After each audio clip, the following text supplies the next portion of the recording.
रामायण क्या है? एक रात की बात है।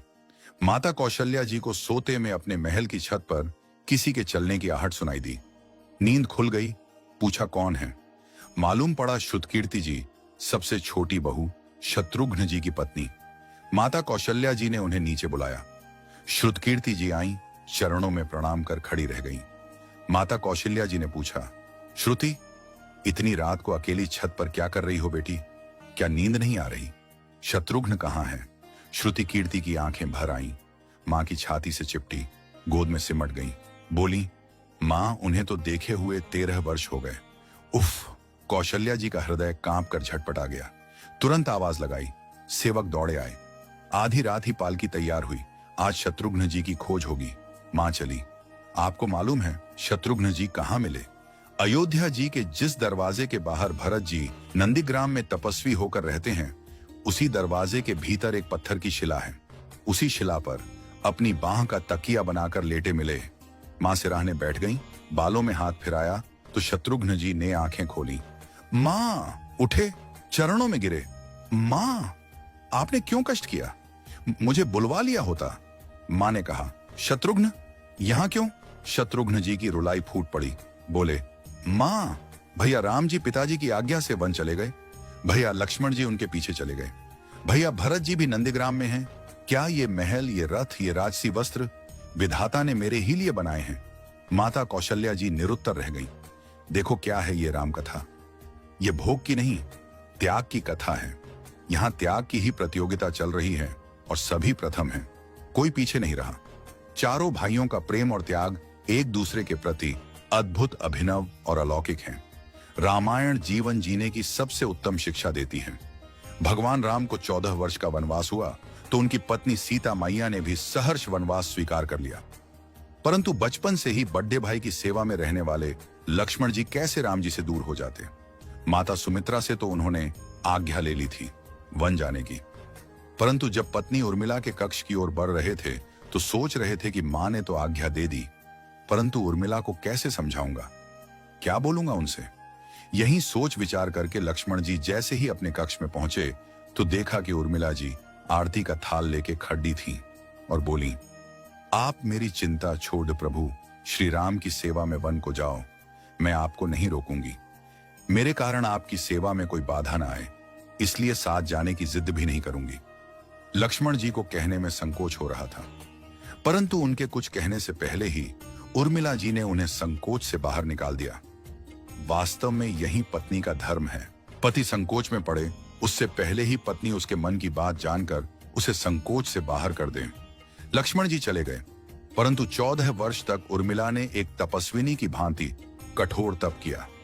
वन में प्रभु श्री राम माता सीता की सेवा में लक्ष्मण जी कभी सोए नहीं, परंतु उर्मिला ने भी अपने महलों के द्वार कभी बंद नहीं किए और सारी रात जाग जाग कर उस दीपक की लौ को बुझने नहीं दिया।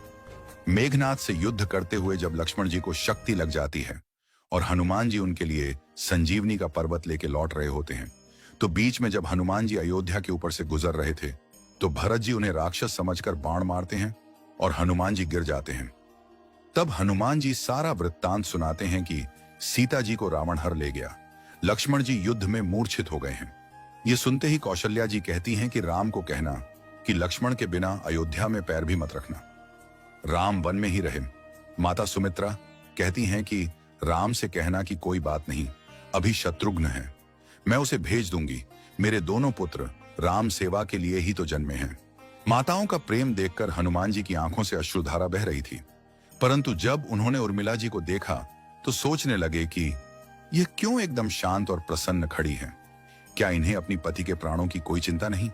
हनुमान जी पूछते हैं, देवी, आपकी प्रसन्नता का कारण क्या है? आपके पति के प्राण संकट में हैं। सूर्य उदित होते ही सूर्य कुल का दीपक बुझ जाएगा। उर्मिला जी का उत्तर सुनकर तीनों लोकों का कोई भी प्राणी उनकी वंदना किए बिना नहीं रह पाएगा। उर्मिला बोली, मेरा दीपक संकट में नहीं है, वो बुझ ही नहीं सकता। रही सूर्योदय की बात, तो आप चाहें तो कुछ दिन अयोध्या में विश्राम कर लीजिए, क्योंकि आपके वहां पहुंचे बिना सूर्य उदित हो ही नहीं सकता। आपने कहा कि प्रभु श्री राम मेरे पति को अपनी गोद में लेकर बैठे हैं। जो योगेश्वर प्रभु श्री राम की गोदी में लेटा हो, काल उसे छू भी नहीं सकता।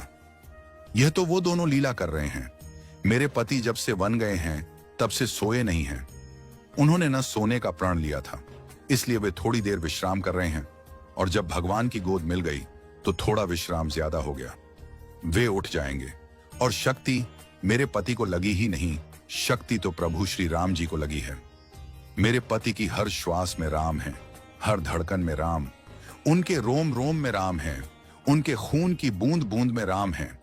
और जब उनके शरीर और आत्मा में ही सिर्फ राम है तो शक्ति राम जी को ही लगी, दर्द राम जी को ही हो रहा। इसलिए हनुमान जी आप निश्चिंत होके जाए, सूर्य उदित नहीं होगा। राम राज्य की नींव जनक जी की बेटियां ही थीं, कभी सीता तो कभी उर्मिला। भगवान राम ने तो केवल राम राज्य का कलश स्थापित किया, परंतु वास्तव में राम राज्य इन सब के प्रेम, त्याग, समर्पण और बलिदान से ही आया। जिस मनुष्य में प्रेम, त्याग, समर्पण की भावना हो, उस मनुष्य में राम ही बसता है। कभी समय मिले तो अपने वेद, पुराण, गीता, रामायण को पढ़ने और समझने का प्रयास कीजिएगा।